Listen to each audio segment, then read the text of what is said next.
Om Swastiastu. Selamat malam kepada Ibu dosen dan teman-teman semua. Di sini kami dari kelompok 10 akan mempresentasikan tentang memahami praktek perilaku organisasi.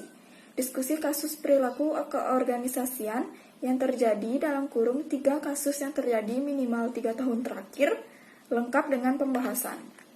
Sebelum kami memulai presentasi, ada baiknya kami memperkenalkan diri terlebih dahulu. Yang pertama, Lo Putu Elvina Yanti. Yang kedua, Lo Kadek Rahayu Pratiwi. Yang ketiga, Ninyoman Ani Utari. Yang keempat, saya sendiri sebagai moderator, Ibu Gusti Ayudiah Parameswari. Dan yang kelima, Niputu Oktariani. Baik, presentasi bisa dimulai. Waktu dan tempat, saya persilahkan. Baik, untuk presentasi studi kasus yang pertama yaitu risiko kepatuhan dan risiko hukum dalam kasus mantan Direktur Utama Pertamina. Mantan Direktur Utama PT Pertamina Persero, Karen Agustiawan, dituduh telah melakukan tindakan yang merugikan perusahaannya sehingga Pertamina mengalami sejumlah kerugian finansial. Pada bulan Oktober 2018, kasus ini menguat ke publik karena beliau ditangkap setelah 5 jam proses interogasi di Gedung Bundar Kejaksaan Agung Indonesia.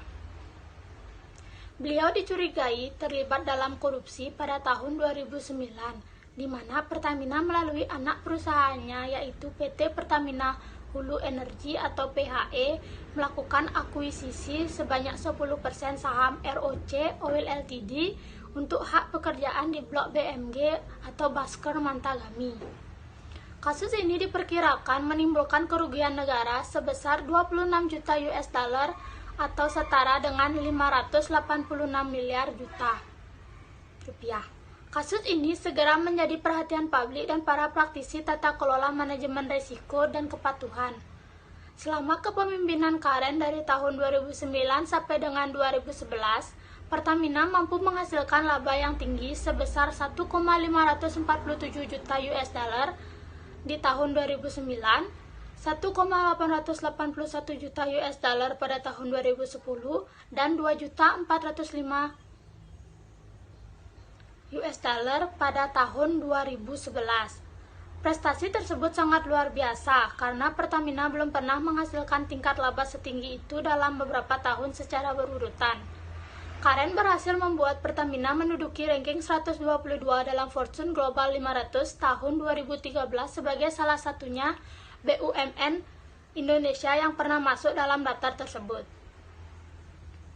Sementara status persetujuan formal Dewan Komisaris Pertamina masih dalam proses. Perjanjian pengambil alihan mulai dijalankan oleh salah satu anak perusahaan Pertamina yang bernama Pertamina Hulu Energi atau PHE. Karen juga menjabat sebagai komisaris utama di PHE dan mengadakan rapat Dewan Komisaris PHE untuk memberikan persetujuan pengambil alihan 10% hak pengelolaan ROC di BMG kepada PHE. Proses pengambil alihan kemudian dieksekusi oleh PHE walaupun persetujuan Dewan Komisaris PHE tidak bulat karena hanya Karen saja yang setuju terhadap pengambil alihan tersebut. Sementara anggota Dewan Komisaris PHE lainnya tidak ada yang setuju dengan pengambil alihan tersebut. Proses pengambil alihan diteruskan dengan harapan Blok BMG dapat memenuhi permintaan Pertamina yaitu produksi sebanyak 812 barel per hari. Akan tetapi kenyataan berbicara lain, Blok BMG hanya mampu memproduksi 252 barel per hari untuk PHE. Lebih jauh lagi pada tanggal 5 November 2010, Blok BMG secara resmi ditutup karena blok tersebut dinilai tidak ekonomis bila produksi diteruskan. Kenyataan ini menimbulkan kerugian bagi Pertamina sebesar 568 miliar rupiah. Terhadap kasus ini, Karen kemudian menjadi tertuduh melakukan tindak pidana korupsi karena dianggap telah merugikan Pertamina dan tidak mengikuti prosedur internal yang seharusnya, yaitu adanya persetujuan Dewan Komisaris Pertamina.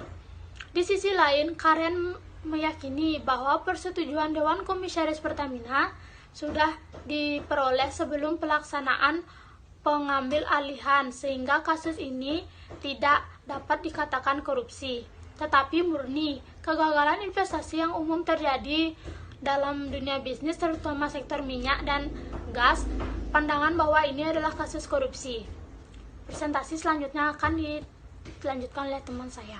Baik, di sini saya akan melanjutkan presentasi dari rekan saya mengenai analisis masalah dan pembahasan dari kasus pertama, yaitu risiko kepatuhan dan risiko hukum dalam kasus mantan Direktur Utama Pertamina yang terjadi pada tahun 2018. Analisis masalahnya adalah kasus ini dipicu oleh adanya keyakinan bahwa prosedur internal dilanggar, yaitu tidak adanya persetujuan Dewan Komisaris yang patut dan utuh sebelum proses investasi pengambilan ahli HABG pada saat investasi dan tidak memberikan hasil yang sesuai dengan harapan. Permasalahan timbul karena dianggap telah merugikan Pertamina yang kemudian dituduh sebagai kerugian negara dan berarti korupsi. Terlepas dari hasil akhir pengadilan mengenai kasus ini, ada hal yang dapat dijadikan suatu konklusi, yaitu perlunya penerangan terintegrasi, governance, risk management. Kasus yang semulanya dianggap pelanggaran kepatuhan internal dianggap menjadi risiko hukum sewaktu menyentuh kerugian negara. Perbedaan pandangan dan masukan antara direksi dan Dewan Komisaris adalah gambaran adanya permasalahan governance dalam tubuh direksi sendiri. Terjadi situasi di mana mereka tidak solid, padahal sebaiknya keputusan mereka sebagai orang harus menyentuh untuk tindakan aksi korupsi. Selanjutnya, pembahasan dari kasus itu. Kasus tersebut termasuk dalam materi pembahasan perilaku individu dan kelompok dalam suatu organisasi atau perusahaan yang mengenai konsep sikap, kepemimpinan, dan pengambilan keputusan. Karena di dalam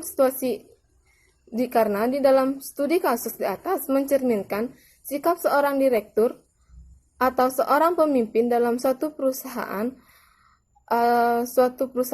yang hanya mengambil tindakan tanpa adanya persetujuan dari Dewan Komisaris, atau yang hanya mengambil tindakan dengan semaunya saja perusahaan sehingga menimbulkan kerugian yang sangat memberikan dampak pada perusahaan. Menurut kelompok kami, sebagai seorang direktur atau seorang pemimpin dalam suatu perusahaan seharusnya memikirkan terlebih dahulu tindakan atau keputusan yang akan diambil.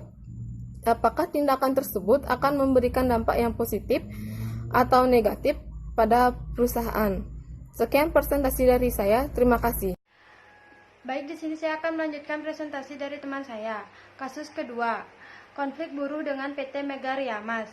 Sekitar 500 buruh yang tergabung dalam Serikat Buruh Garmen Tekstil dan Sepatu Gabungan, Serikat Buruh Independen atau SBGTS GSBI, PT Mega Riamas Sentosa, Selasa 23 September siang menyerbu kantor Sudin Tenaga Kerja dan Transmigrasi atau Nakertrans, Jakarta Utara di Jalan Pelumpang Raya, Kelurahan Semper Timur, Kecamatan Koja, Jakarta Utara. Mereka menuntut pemerintah mengambil tindakan tegas terhadap perusahaan yang mempekerjakan mereka karena mangkir memberikan tunjangan hari raya atau THR. Ratusan buruh PT Mega Riamas Sentosa yang berlokasi di Jalan Jembatan 3 Ruko 36 Ki Pluit Penjaringan, Jakarta Utara datang sekitar pukul 12 waktu Indonesia Barat. Sebelum ditemui Kasudin Nakertrans, Jakarta Utara, mereka menggelar orasi yang diwarnai aneka macam poster yang mengancam usaha perusahaan menahan THR mereka. Padahal THR merupakan kewajiban perusahaan sesuai dengan ketentuan yang tertuang dalam Peraturan Menteri Tenaga Kerja Nomor 4 Tahun 1994 tentang THR. Kami menuntut hak kami untuk mendapatkan THR sesuai dengan peraturan yang berlaku, dan jangan dikarenakan ada konflik internal kami tidak mendapat THR, karena setahu kami perusahaan garmen tersebut tidak merugi. Bahkan sebaliknya. Jadi kami meminta pihak Sudin Nakertrans Jakarta Utara bisa memfasilitasi kami.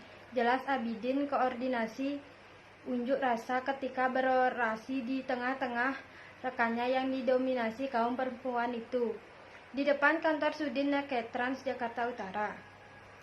Sekedar diketahui, ratusan buruh perusahaan garmen dengan memproduksi pakaian dalam mereka merek Sorella, Flair, Cardin, Velasi, dan Yonghor untuk ekspor itu telah berdiri sejak 1989. Ini mempekerjakan sekitar 800 karyawan yang mayoritas perempuan. Demonstrasi ke kantor Nakertrans bukan yang pertama. Sebelumnya ratusan buruh ini juga mengadukan nasibnya karena perusahaan bertindak sewenang-wenang pada karyawan. Bahkan ada beberapa buruh yang diberhentikan pihak perusahaan karena dinilai terlalu vokal. Akibatnya kasus konflik antar buruh dan manajemen dilanjutkan ke Pengadilan Hubungan Industrial. Karena itu, pihak manajemen mengancam tidak akan memberikan THR kepada pekerjanya. Mengetahui hal tersebut, ratusan buruh PT Megaryama Sentosa mengadu ke kantor Sudin Nakertrans Jakarta Utara. Setelah 2 jam menggelar orasi di depan halaman Sudin Nakertrans Jakarta Utara, bahkan hendak memaksa masuk ke dalam kantor. Akhirnya perwakilan buruh diterima oleh Kasudin Nakertrans Saud Tambunan di ruang rapat kantornya. Dalam pernyataan di depan para pendemo, Saud Tambunan berjanji akan menampung aspirasi para pengunjuk rasa dan membantu menyelesaikan permasalahan tersebut. Pasti kami akan bantu dan kami siap untuk menjadi fasilitator untuk menyelesaikan masalah ini, tutur Saud. Selain itu, Saud juga akan memanggil pengusaha agar mau memberikan THR karena itu sudah kewajiban. Kalau memang perusahaan tersebut mengaku merugi, pihak manajemen wajib melaporkan ke pemerintahan dengan bukti konkret, kata Saud Tambunan kepada Berita Jakarta.com. Usai menggelar pertemuan dengan para perwakilan demonstrasi, sesuai peraturan karyawan dengan masa kerja di atas 1 tahun berhak menerima THR, sementara bagi karyawan dengan masa kerja di bawah 1 tahun di atas 3 bulan, THR-nya akan diberikan secara proporsional atau diberikan sebesar 3 atau 12 kali bulan gaji. Karyawan yang baru bekerja di bawah 3 bulan bisa saja dapat tergantung dari kebijakan perusahaan. Saud menambahkan, sejauh ini sudah ada 4 perusahaan yang didemo karena mangkir membayar THR. Sesuai dengan peraturan H-7, seluruh perusahaan sudah harus membayar THR kepada karyawannya. Karena itu kami upayakan memfasilitasi. Untuk kasus karyawan PT Megaryama Sentosa memang sedang ada sedikit permasalahan sehingga manajemen sengaja menahan THR mereka. Namun sebenarnya itu tidak boleh dan besok kami upayakan memfasilitasi ke manajemen perusahaan. Lebih lanjut dikatakannya, untuk kawasan Jakarta Utara tercatat ada sekitar 3.000 badan usaha atau perusahaan di sektor formal. Untuk melakukan monitoring, pihaknya menugaskan 15 personel pengawas dan 10 personel mediator untuk menangani berbagai kasus seperti kecelakaan kerja, pemutusan hubungan kerja, tuntutan upah maupun upah normatif dan THR.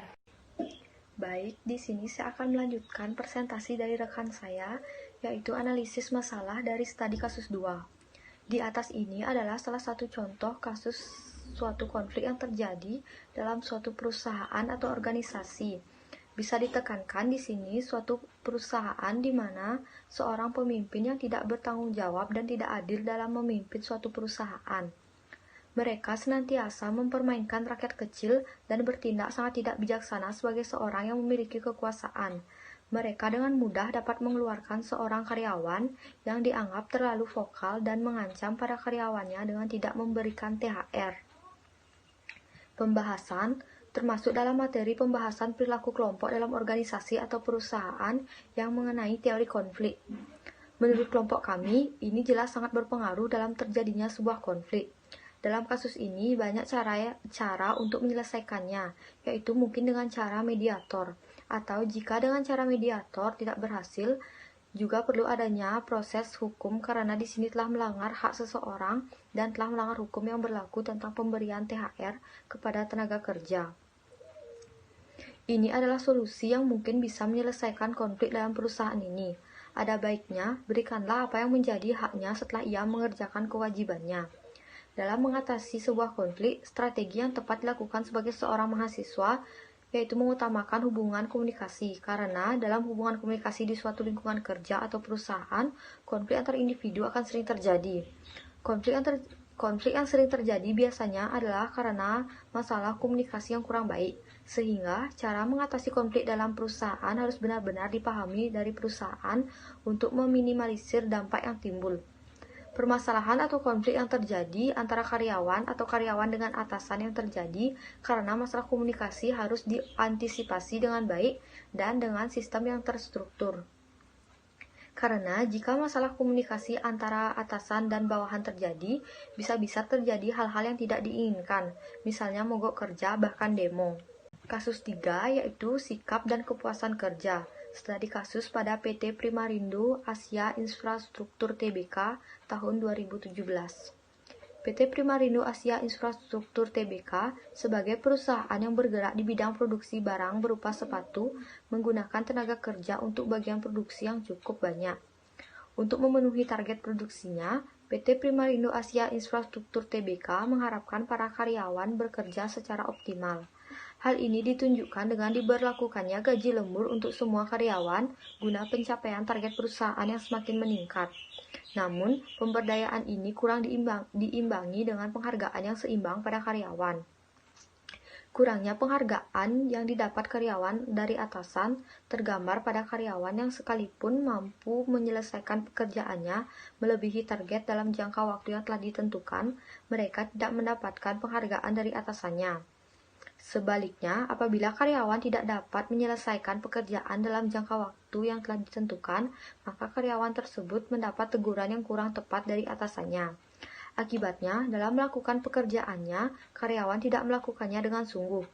Hal ini terwujud dari tidak tercapainya target yang ditentukan perusahaan, serta banyaknya karyawan yang mencuri-curi kesempatan untuk ngobrol di dalam bekerja di saat atasan tidak di tempat.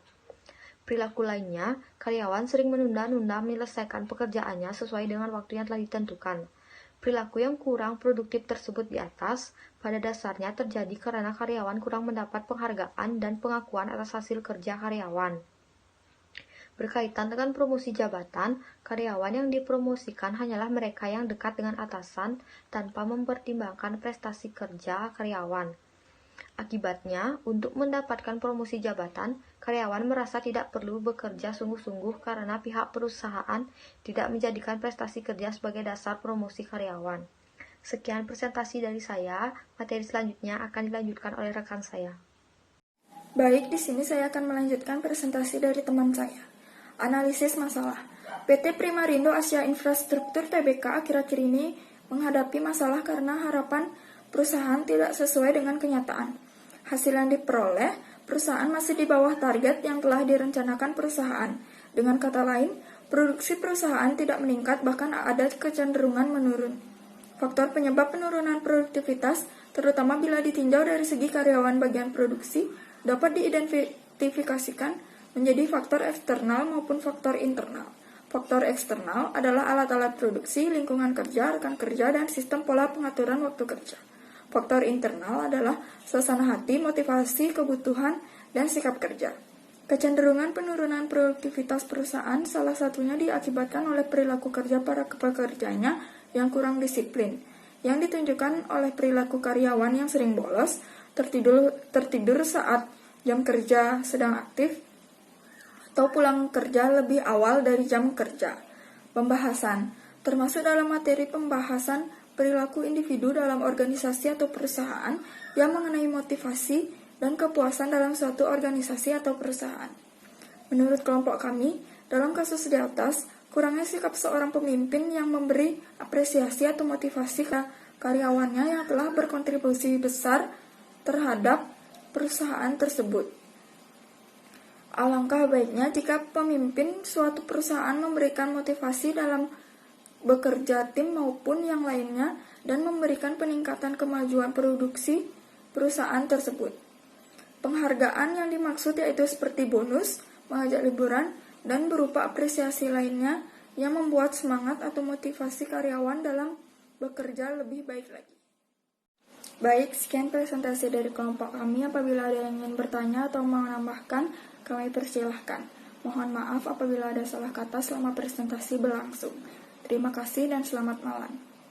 Om Santi Santi Santi Om.